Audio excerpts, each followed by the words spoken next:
we will begin. And those of you, in fact, I'll just go and share the screen so you can see the images. Those of you who were with us last time will remember the very vivid and very colourful adoration of the Magi with Fra Angelico and Fra Filippi. The number one favourite of children at the National Gallery of Art in Washington. But of course, the story of the Magi ends with a cliffhanger. The Magi warned in a dream not to return to Herod, and the reason is that there is a threat to the life of the child, and that same threat causes the Holy Family also to flee, the so-called flight into Egypt. And today we're going to be thinking about the flight through the eyes of Vittore Carpaccio. So this oil painting on panel, about 28 inches by 44 inches, if you can work that out. Yeah, not huge, but not tiny either. So Carpaccio was a Venetian artist. This is in the National Gallery of Art in Washington. This was painted round about the year, well, I've typed, as you can see, 1505. My notes say round about 1515. So somewhere roughly between 1505 and 1515. What's 10 years between friends? Round about that time. So Carpaccio was active in Venice, spanning the late 15th and early 16th century, and is thought to have been apprenticed to the famous Bellini family, a string of artists from that family. And in fact, this painting so much bears the traces of the Bellinis that for a long time it was attributed to Giovanni Bellini and then reattributed to Carpaccio himself. This was a very popular subject amongst Venetian artists in the 16th century. Titian painted it in about 1508. Jacopo Bassano painted it around about 1536. So a lot of people are painting the flight into Egypt. And Carpaccio's version is very loosely based on a woodcut, not by a Venetian, but by a German artist, the famous Albrecht Dürer. So the composition is quite similar, except of course that Dürer has the Holy Family traveling through a wood. Now, if you recall from your days of reading fairy tales, if you ever gave them up, the wood is a place of mystery and discovery, but also a place of danger. So the Holy Family in danger from Herod, traveling through the wood. Carpaccio, of course, does not have the Holy Family traveling through a wood. We're going to take a first look at this painting, then we'll go to Matthew's narrative, and then we'll come back to Carpaccio in the light of our brief shared exegesis of Matthew. But with a first look, I want you to note three things in particular. First of all, the backdrop. Secondly, the central figures. And thirdly, the mood of the painting. The backdrop emphasizes the landscape. Now, this is a very common feature of Venetian art of the period, experimenting with landscape and often idealized landscape. So hang on to idealized dimension. We'll come back to that. But next time you're in London and popping into the National Gallery, look at Giovanni Bellini's Madonna of the Meadow, painted around about 1500. As an example, and this is a fine example in Washington. If you're closer to London, the Bellini is a fine example of how idealized landscape is a feature of early to mid 16th century Venetian art. Carpaccio's background landscape is very reminiscent of the Veneto countryside outside Venice. And of course, if you're in that area and you look to the north, then you might be able to see the Dolomite Mountains. There's something reminiscent of the Dolomites there in the background on the horizon.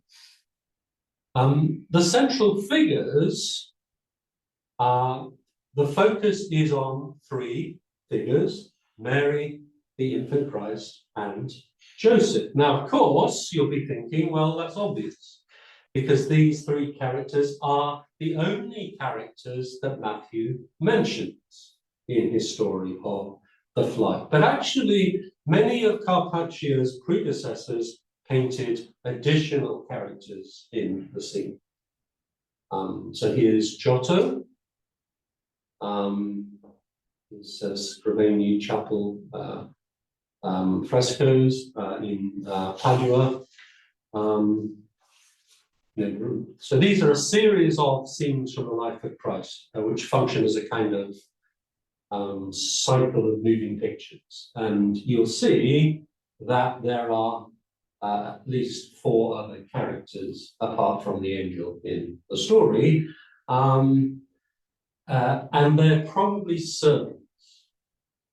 So I mentioned a couple of weeks ago the apocryphal Gospel of Pseudo-Matthew, which probably in its present form, 7th century. It's an expanded version of the 2nd century Proto-Evangelium of James. So it's an embellishment of the Gospel narratives of the infancy. In the Gospel of Pseudo-Matthew, there are 3 male servants and 1 female servant to accompany the Holy Family. So probably servants, although occasionally you just get one other, a young man. So here we have 2 scenes in one. To the left, we have Joseph receiving his dream. We then have the flight with Joseph, Mary, the child, and a young man leading the donkey. And this is probably St. James. It's James, the Lord's brother, who in the Proto-Evangelium is older, is a son of Joseph from a previous marriage. And that's picked up in some of the later elaborations. Could be a servant, but probably James. And certainly in Orthodox iconography, James is sometimes explicitly mentioned. Here's a modern icon of the flight, and on the left you see a young man, and the inscription that is for Hagios Iakobos, St. James. So there are other people there. So it's in the light of that, it's somewhat surprising that Jura and then Carpaccio depict just 3 figures. So the landscape, the characters, and then the mood of the picture, which is perhaps the most surprising, given the calm and tranquility of this. Now, think of the title. This is the flight into Egypt.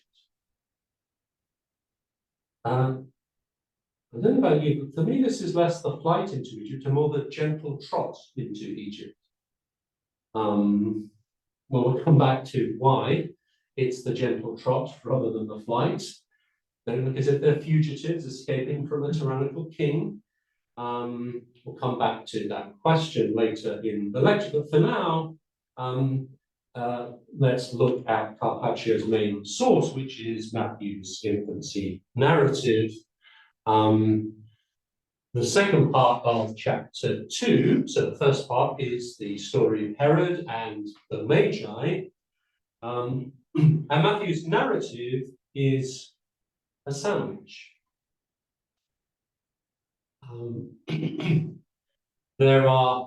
There's the story of the flight, which is really broken into two parts: the flight into Egypt and then the return from Egypt. And sandwiched in the middle, there is the massacre of the innocents. And we'll be thinking about that in our final lecture next week. So we're going to be focusing mainly on the first part, although I'll say a little bit about the return from Egypt towards the end. Okay, so here is the first part, a mere 3 verses taken up with the journey to Egypt.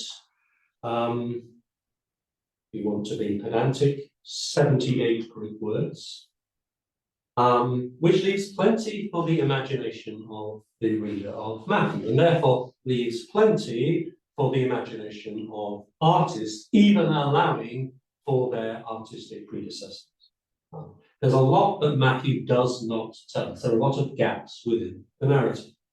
So, for example, why was Egypt chosen as the divinely appointed destination for the Holy Family?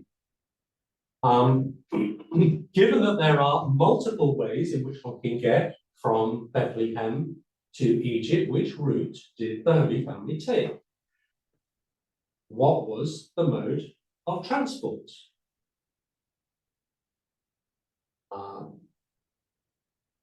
You're going to say, obviously a donkey. Well, maybe obviously a donkey, but of course, as with the story of the arrival in Bethlehem, there is no donkey explicitly mentioned in the biblical narrative. And then Egypt is a big country. Where in Egypt? Where was their ultimate destination? And how were they received by the resident population? These are not parts of Matthew's story of the flight into Egypt. Neither is the length of this flight. How long did they remain in Egypt? And how did their Egyptian experience shape the formative years of the infant Christ? We've given no indication as to how long this flight is meant to have taken in Matthew's view, except that it extends until the death of Herod the Great. Okay, so Matthew just gives us the bare skeleton of the story, and it begins with a nod to the story so far, the Magi. The Magi were warned in a dream not to return to Herod, and they withdrew to their own country by a different route. And Matthew begins this section by reprising that verb, they withdrew. Now, after they had withdrawn, an angel of the Lord appeared to Joseph in a dream and said, "Get up, take the child and his mother and flee to Egypt and remain there until I tell you, for Herod is about to search for the child to destroy him." Then Joseph got up, took the child and his mother by night, and withdrew to Egypt and remained there until the death of Herod. This was to fulfill what had been spoken by the Lord through the prophet, "Out of Egypt have I called my son." So, after they had withdrawn, anakoreo is the Greek verb, if you're interested. Matthew uses this verb selectively, sparingly. Almost every time he uses this verb, withdraw, it refers to someone withdrawing because of some kind of threat. So the Magi withdrew, having been warned in a dream. Joseph withdrew by night to Egypt to escape Herod. So again, there is a threat. And then later on in the chapter, it's used again of Joseph. After they've come back to the land, they come to Judea, and they discover that Herod's son Archelaus is ruling in his stead, and Joseph withdrew to Galilee, having been warned in a dream. So again, threat. Again, right at the beginning of the public ministry of Jesus, after John the Baptist had been arrested, Jesus withdrew to Galilee. And there he begins his public ministry. And later on, in chapter 12, Jesus will withdraw when the Pharisees plot to destroy him. And then again, after he hears about John the Baptist's death, he withdraws. And again, after a bruising debate with the Pharisees, he withdraws. So there's some kind of threat, some kind of confrontation, and somebody withdraws. So these are triggers for a significant moment in the narrative. So after the major withdrawal, Joseph then has the second of his dreams. This important motif in Matthew, tapping into memories of older biblical figures who receive revelation by dreams. So think of his namesake Joseph, think of Joseph's father Jacob, think of the dream interpreting Daniel. This motif, which is also found in Mesopotamian tradition, this idea of divine revelation through dreams, is this vehicle of dreams as not only positive revelation, but also a source of warning, is a very strong motif in Matthew. And again, it's picked up right at the end where Pilate's wife has a dream about Christ. She's disturbed because of a dream she had about Jesus and urges her husband to have nothing to do with him.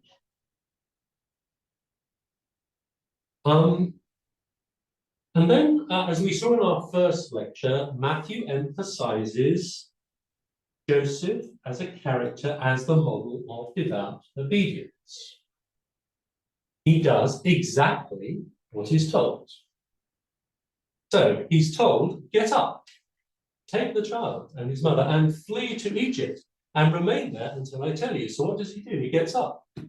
He takes the child and his mother and slight variation, he withdrew to Egypt and remained there until the death of Herod.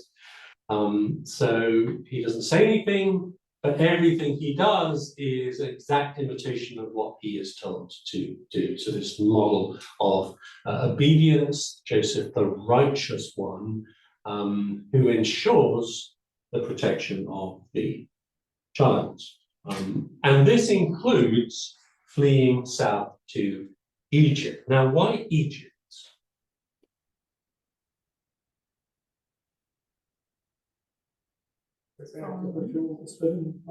Okay, yes, okay. So what have been spoken about a little bit? Yeah, okay. Why Egypt? Why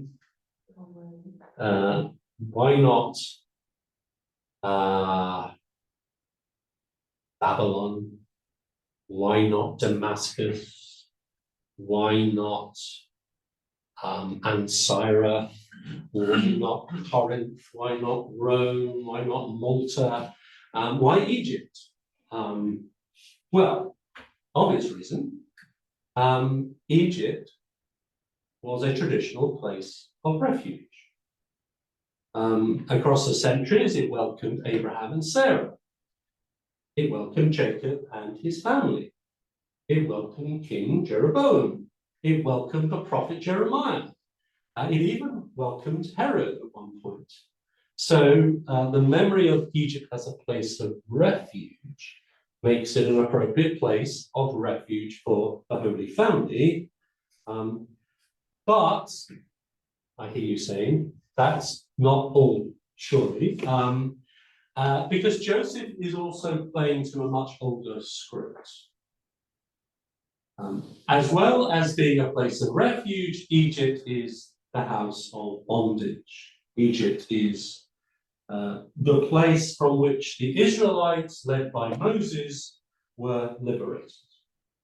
And so Matthew alerts us to this in two ways. First of all, the timing. So the angel tells Joseph, get up, take the child and his mother and flee to Egypt. Joseph does it by night. And according to Jewish tradition, the original exodus from Egypt took place by night. So the exodus is being reenacted through Joseph and Mary and the child. And secondly, thank you, Tobias, we have this fulfillment of scripture. He explicitly quotes from a prophecy of Hosea, which he says was fulfilled or filled up or given a fuller meaning in what happens to Jesus. Out of Egypt have I called my son. Now in Hosea's original prophecy, the son is Israel, and the calling out is a reference to the exodus from Egypt. When Israel was a child, I loved him, and out of Egypt I called my son. So Joseph's action makes it possible for Jesus to reenact the old story. To reenact an exodus, this is now a new exodus from slavery to freedom. Okay, so let's go back to Carpaccio and look again in a bit more detail. And let's start with the landscape, and particularly the landscape in the background. Mentioned similarities with the Venetos, similarities with the Dolomites. But in the back left, there is a very prominent mountain, which is partially covered by a tree which is connecting heaven and earth. So is this just a nod in the direction of the Dolomites? Or does it recall another mountain that connects heaven to earth? Is this meant to be Mount Sinai? The mountain which features so prominently in the story of Moses and the story of the people who left Egypt at the Exodus. And then in the middle background, there is a bridge over a river. You squint, you can probably see it. Just go above the donkey's neck, and you see it there. Reminds me a bit of that bridge in Monet's garden. Obviously, this was long, long before Monet planted his garden, so it can't be Monet's bridge. But it's a reminder, first of all, that water is a barrier, but a barrier that can be crossed. So if we're continuing the Exodus theme, crossing water, perhaps a reminder of how the Israelites crossed, passed through the water dry shod, or then the later water, the river that they crossed in order to enter the land, passing through the river Jordan. So is this Exodus motif being played out again through the water and the bridge? Then thirdly, look at Joseph. And you know, he's so calm. Almost he's not really looking where he's going. So he's veered off the path onto this very lush grass,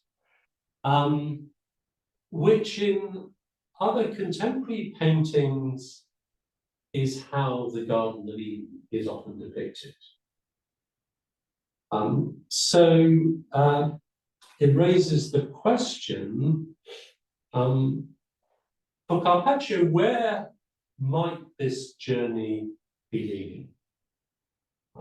Ostensibly, it's a journey provoked by a paranoid tyrant, and therefore a flight. But is it a journey that ends in the restoration of paradise? So are we seeing Eden reborn, Eden rediscovered through the birth and the journey of this child?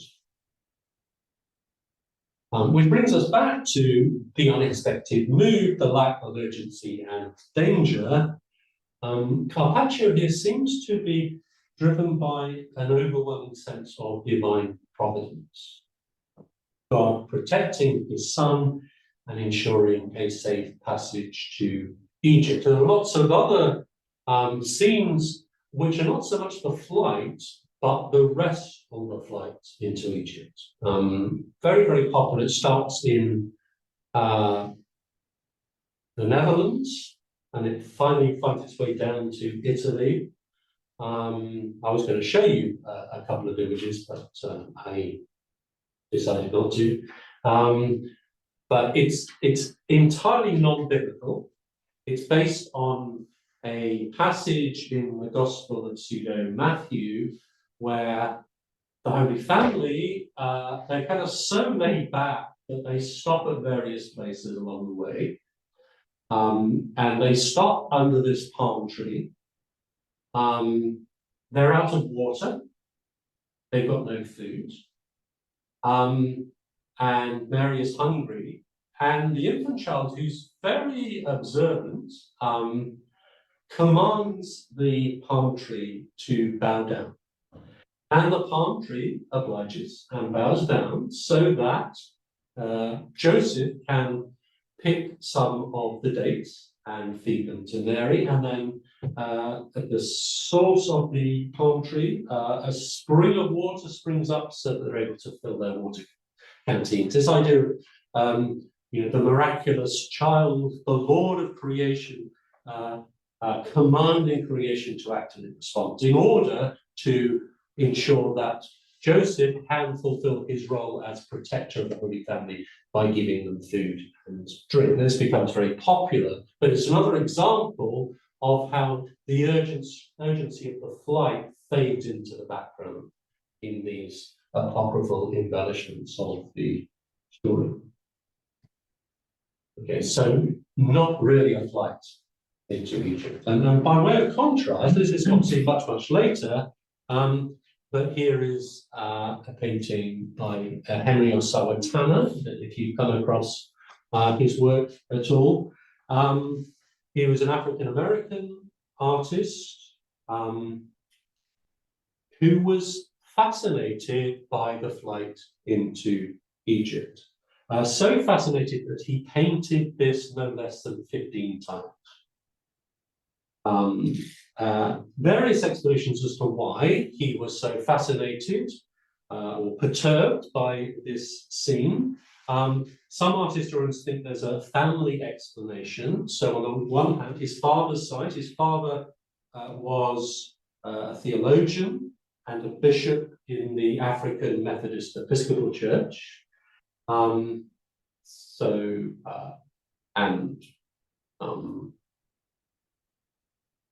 Discussed his exegesis of scripture with his son and would have preached obviously on this, or it may be the influence of his mother Sarah, who was born into slavery in Virginia. She escaped as a child, moved to Pennsylvania, and was brought up by a family in Pittsburgh. So she knew what it was to have to flee as a child.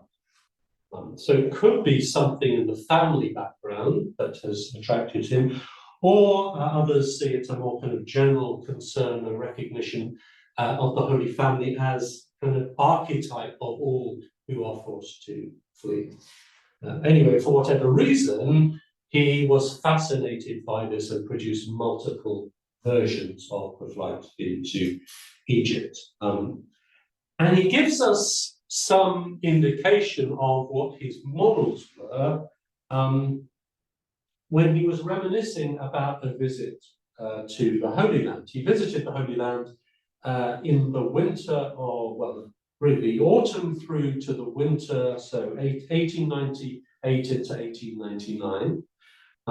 And on Christmas Eve, he went to Bethlehem. So this is what he records, reminiscing about this. Nor do I forget a ride one stormy Christmas night to Bethlehem. Dark clouds swept the moonlit skies, and it took little imagination to close one's eyes to the flight of time and see in those hurrying travellers the crowds that hurried Bethlehemward on the memorable night of the Nativity. Or to transpose the scene and see in each hurrying group a flight into Egypt. In fact, I have already painted 4 or 5 different versions of this subject, and the crop is not harvested yet. So it took a while to harvest this bit of the crop. This is 1923 in the Metropolitan Museum of Art in New York now. A very intense paintings, tannics, very effective use of these strong shades of blue and use of shadows. And the architecture is not actually Egyptian. It's based on studies from his trip to Morocco in 1912. In fact, it's a reworking of his street in Tangier. So this is his street in Tangier against the flight into Egypt. So you can see what Tanner is fascinated by. This is very clearly a family on the run. They just passed through the city gate and they're keeping very close to the wall, and this accentuates the danger of the moment. It's unclear whether they've arrived at their final destination in Egypt or whether they are in a city of refuge along the way, but they've still got a further journey to make after this. And perhaps the most striking thing is that their faces are indistinct.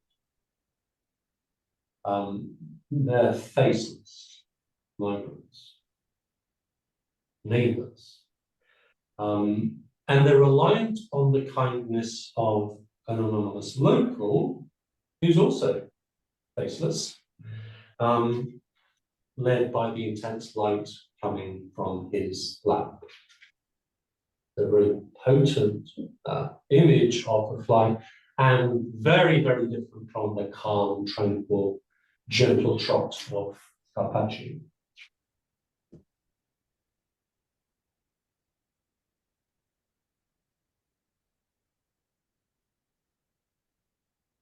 So finally, almost finally, sorry, I shouldn't say finally because you think that you've only got another minute to go.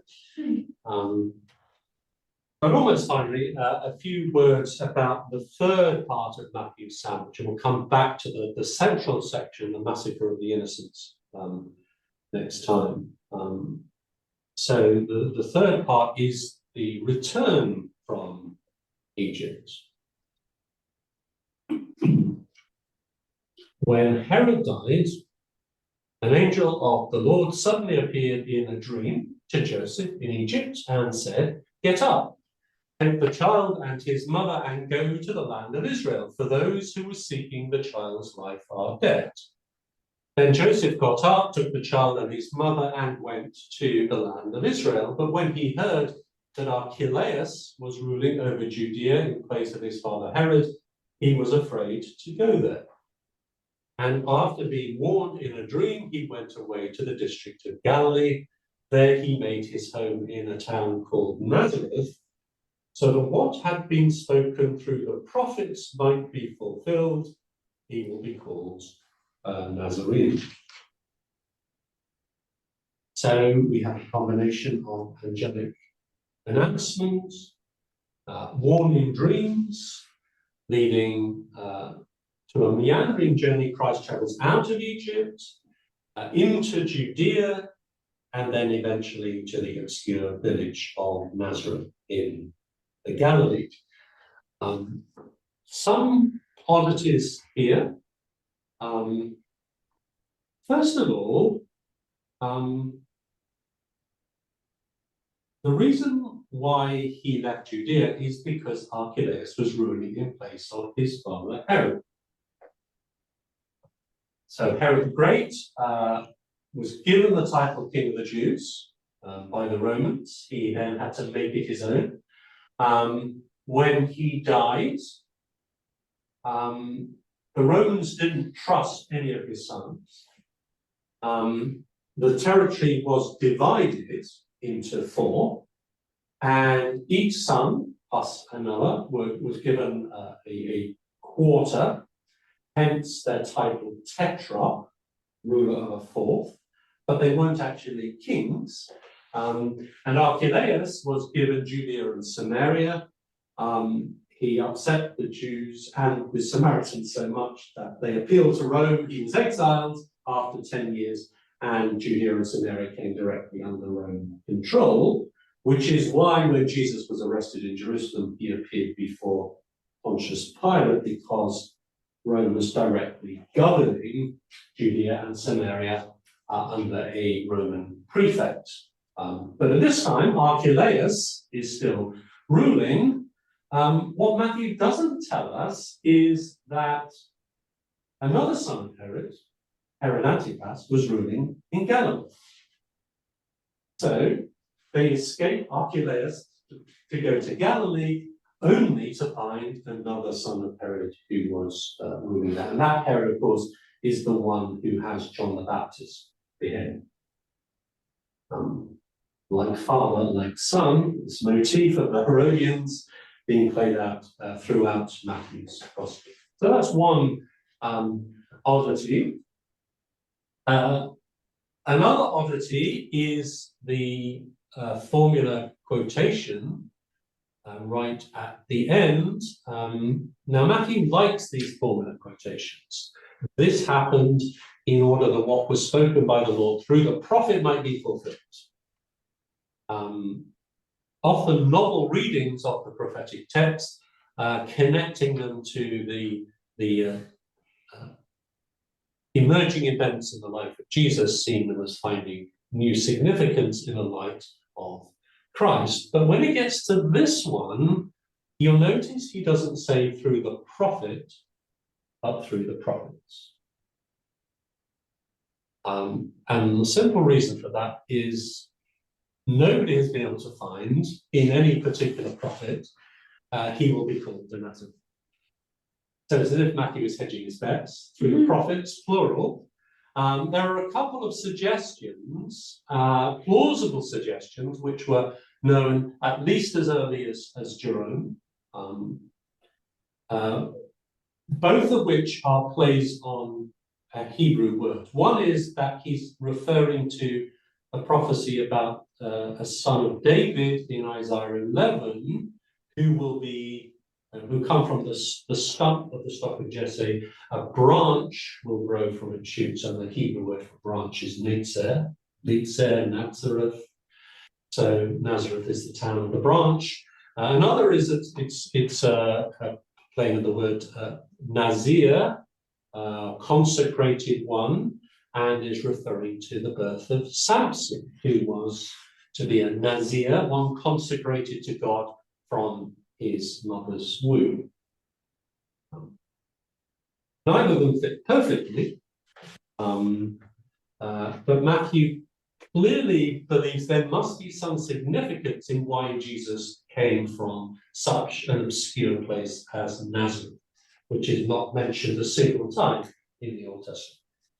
But that's not the main point of this. The main point is what I have highlighted in bold. Get up, take the child and his mother, and go to the land of Egypt, Israel, for those who were seeking their child's life are dead. This seems rather odd, given that we've just been told that one person has died, that is Herod. So who are those who are dead?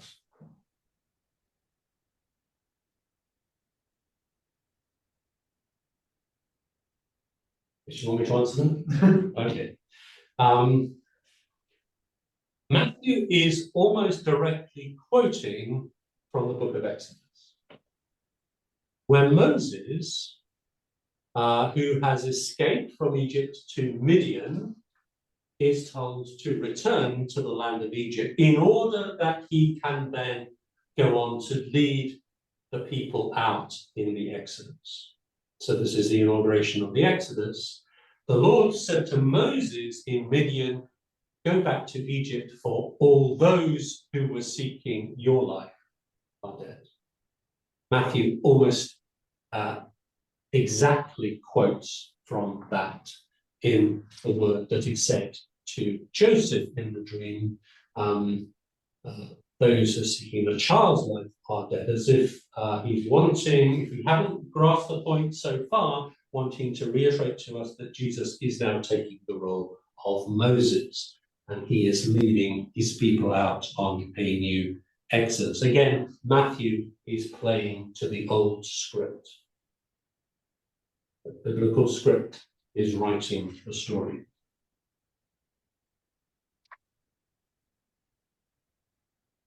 So the flight into Egypt is very popular. The return from Egypt is much less common. So much so that this painting by Poussin is, for many years, was entitled The Flight into Egypt. But it is almost certainly the Vittore. It is the return from Egypt.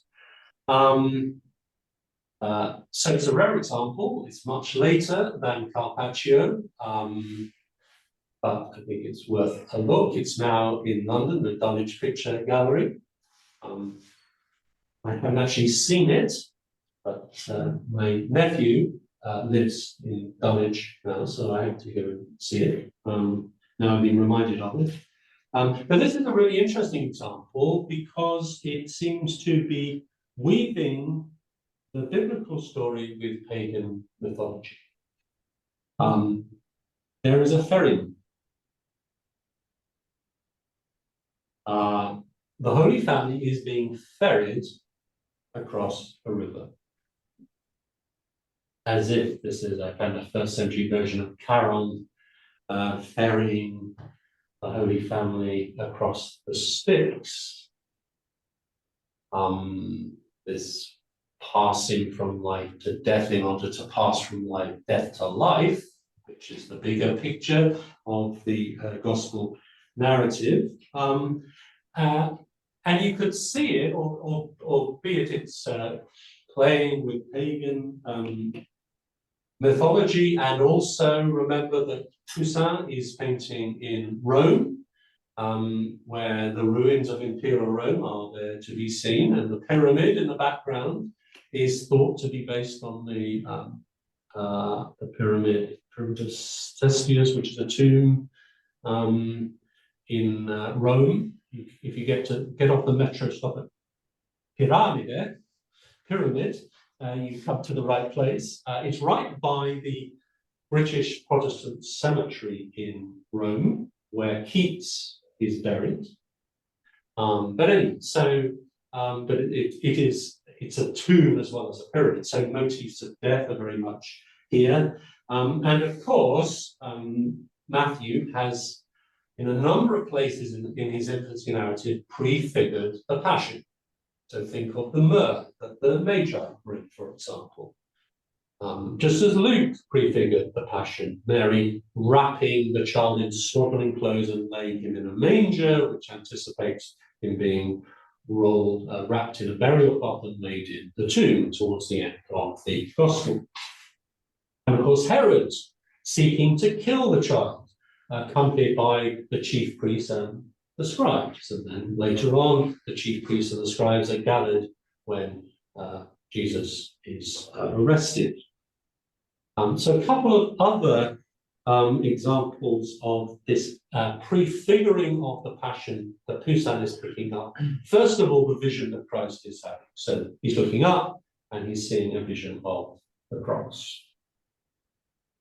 Joseph is looking down on the back of the donkey. does the donkey have on its back? It has the cross. So the Passion being prefigured in the return from Egypt, this new Exodus, which is taking place.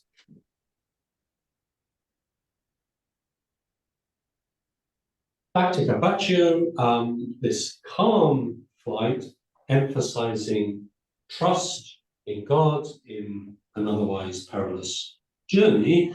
But Carpaccio's very optimistic depiction obscures a much more fundamental question, which is provoked by Matthew's narrative. If God could rescue his son from a tyrannical Herod, why couldn't he do the same for the slaughtered babies of Bethlehem? The massacre of the innocents and what William Holman Hunt does with it in a strikingly atypical way will be the focus of our lecture next time. Okay, so we have about 13 minutes if anyone has any questions or any observations about the painting that I haven't noticed so far, or any other thing you wanted to discuss. The donkey's got both near side legs off the ground and should fall over. That is extraordinary, yes. Walk like dogs and they go like that. Yes. So it's not just Joseph who's doing peculiar things, it's the donkey who's doing peculiar things as well. And that must be intention. Has to be. I mean, some of the other donkeys have donkey supporting legs. But that is very odd. Very robust donkey, given the supporting. I mean, maybe they do, like sailors rock from side to side. But something tells them they don't. Anyone that donkey? I'm muted.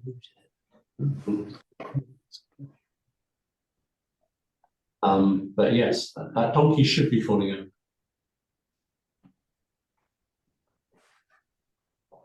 I've got an observation about the tree far right, which has no leaves. Yes. And then the trees that are on that bank look very sparse. Yes. So the tree of the cross. And then you have the new life behind. And the tree, of course, is emerging out of the garden.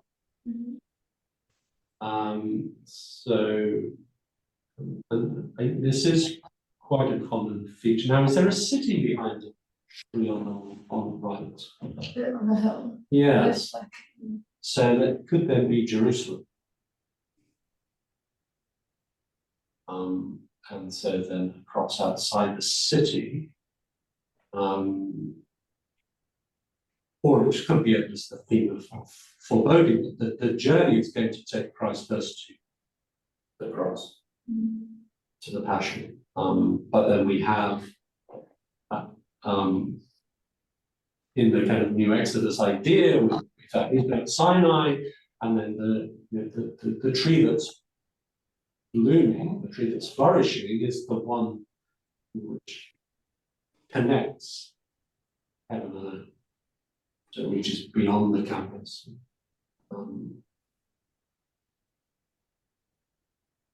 Paul. I'm fascinated by Mary's robe. It's such a royal garment, and we think of refugees, we see terrible pictures of refugees fleeing for their lives, and this really isn't that, is it? It's almost a royal progress. Yes, it is, yes. And so of course the symbolic significance of what people wear, as well as the colours that they wear. So and these are really very vivid colours, and so Carpaccio was known for his rich colours, even amongst Venetian artist of the time.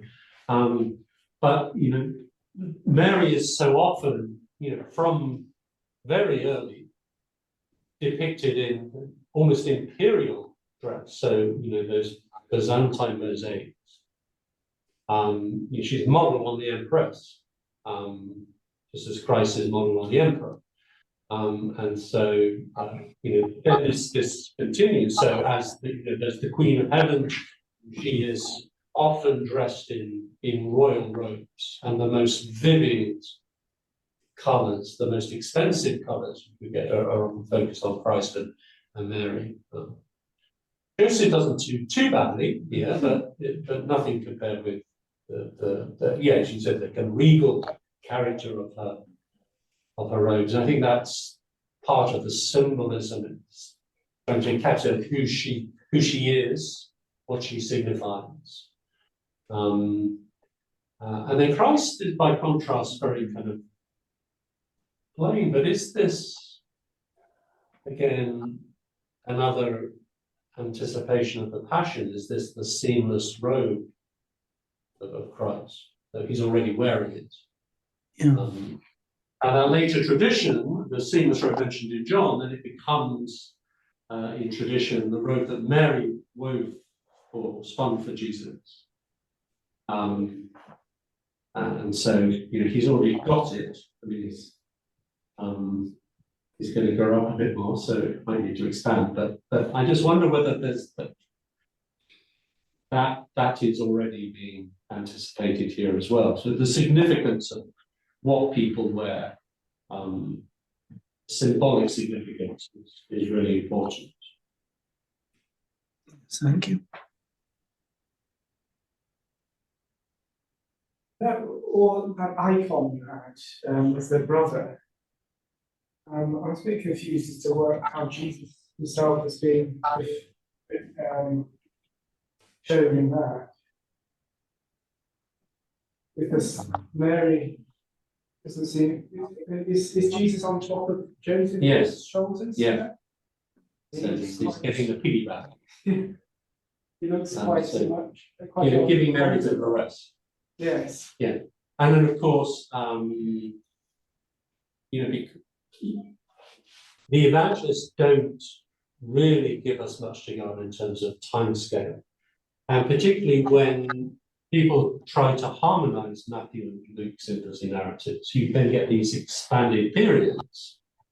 So, how old is Christ? And the fact that in Matthew's story, Herod gives orders to kill all the children under 2 years old.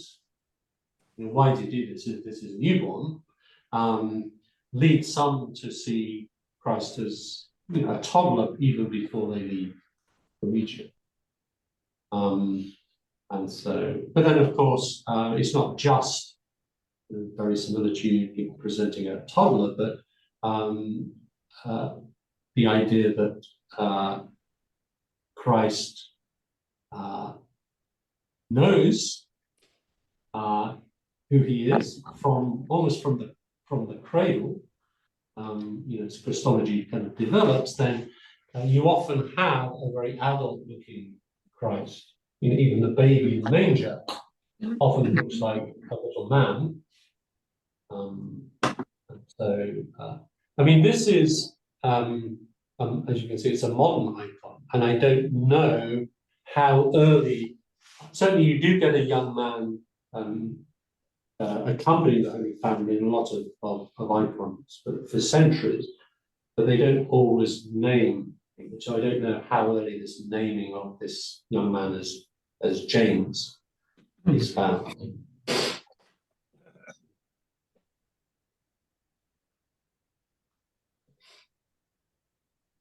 In the Carpaccio, I was quite intrigued by the river or rivers, because they're not just walking sort of along the bank, because it also seems to go back as well. Yes. And then when you were saying just then about Eden, and there are the rivers that come out of Eden, I don't really know to quite imagine those. There's something like that. Yeah, so at least two.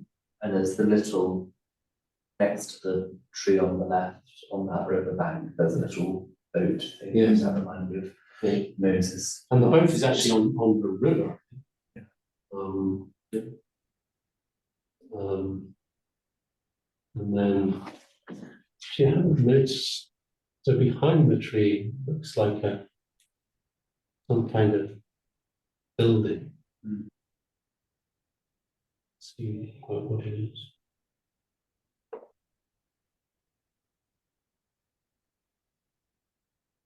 So yeah, I hadn't paid attention to those buildings. There seem to be several buildings there. Is that just Bethlehem, or is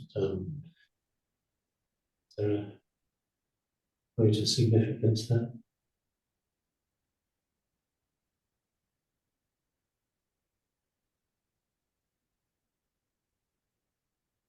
And are they going to have to cross that river ahead? Going down. Mm.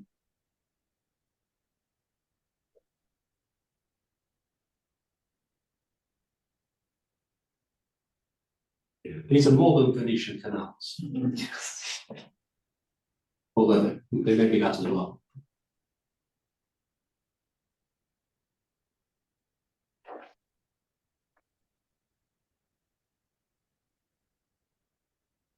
Right, it's getting on for 8:30, so we'll call it a night. So thank you again for being here. We have one more session next week, when we'll move into the 19th century, and think about the massacre of the innocents and Hunt's rather unusual depiction of that scene. Actually, well, I won't tell you what he does. You can find out next week, or Google it if you can't wait. You can't hold that anticipation. So thanks for coming, and hope to see some of you next week. Okay.